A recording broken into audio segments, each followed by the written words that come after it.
भगवान श्री गणेश जी की विदाई के बाद अब पितरों के 16 दिन श्राद्ध चल रहे हैं। बड़ी संख्या में श्रद्धालु और शहरवासी रामघाट, सिद्धवट और गया कोठा जाकर पितरों के लिए, उनकी आत्मा की शांति के लिए धार्मिक नगरी में पहुंच रहे हैं। 16 श्राद्ध का महत्व बताते हुए पंडित श्री नीलेशानंद तिवारी जी ने बताया कि 16 श्राद्ध में 16 तिथि अनुसार पूजन पाठ किया जाता है। जो मोक्ष मात्र गया और पितृ गया में नहीं मिलता, वो मोक्ष उज्जैन तीर्थ पर मिलता है। विशेषकर मां मोक्षदायिनी रामघाट एवं सिद्धवट पर श्राद्ध, तर्पण एवं पिंडदान का विशेष महत्व शास्त्रों में बताया गया है। यहाँ पर तर्पण पिंड दान करने से पितरों को मोक्ष की प्राप्ति होती है। वही घर में दान पुण्य का महत्व बताते हुए कहा कि 16 दिन तक जो जातक अपने पितरों को याद कर धूप ध्यान करता है और ब्राह्मण भोजन इत्यादि करवाता है, उससे उनके पितृ प्रसन्न होते हैं और खुश होकर अपने धाम जाते हैं, भटकते नहीं हैं।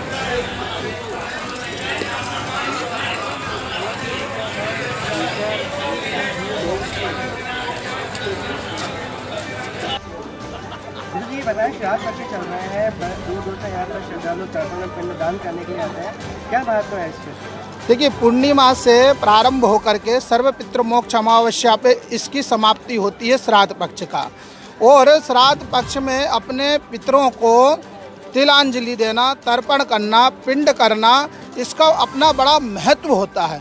और विशेषकर राम घाट पर शिप्रा जी के तट पर शिप्रा जी में खड़े होकर के जो अपने पितरों का तर्पण करते हैं, वह अपने सभी पितरों को तार देते हैं। और हम तो ये कहते हैं कि विशेष करके पितृ कर्म जरूर करना चाहिए, क्योंकि जब तक आप पितृ कर्म नहीं करोगे तब तक आपको अन्य पूजन पाठ का और अन्य कर्मों का फल आपको मिलने वाला नहीं है। तो मैं सभी सनातनियों से, भाइयों और बहनों से हम आग्रह करेंगे कि श्राद्ध पक्ष में पितृ कर्म जरूर करें, सब काम छोड़ दें, लेकिन 16 श्राद्धों में पितृ कर्म करके आप अपना स्वयं का उद्धार भी कर सकते हैं, अपने परिवार का उद्धार कर सकते हैं और अपने पितृजनों को भी स्वर्ग गति दिला सकते हैं। तो पितृ कर्म जरूर करें, मैं बार बार आग्रह करते हैं। वैदिक सनातन हिंदू धर्म की हम रक्षा के लिए काम करते हैं।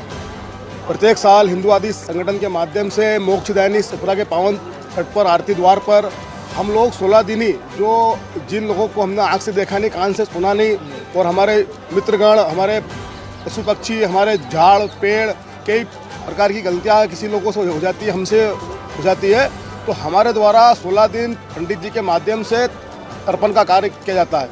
और हमारे पूर्वज और जो ज्ञात अज्ञात जो भी लोग रहते हैं, जिनके लिए कोई, जैसा अपन देखते कोई व्यक्ति लावारिस मर जाता है, उसका कोई होता नहीं, तो हम उनके नाम से यहाँ पर जल अर्पित करते हैं, जिससे उनको मोक्ष की प्राप्ति होती है। क्योंकि वैदिक सनातन हिंदू धर्म के अंदर जब तक किसी व्यक्ति का तर्पण नहीं होता है, जब तक वो वैकुंठ धाम के लिए और नहीं जाता है, तो सनातन हिंदू संगठन के माध्यम से हम 16 दिन तक रोज आते हैं और शिप्रा के मोक्ष घाट पर, राम आरती द्वार पर रोज आकर 16 दिन तक ये तर्पण करते हैं, जिससे हमारे जो भी हिंदू धर्म के अंदर जिनको मोक्ष नहीं मिला हो, उनको मोक्ष की प्राप्ति हो।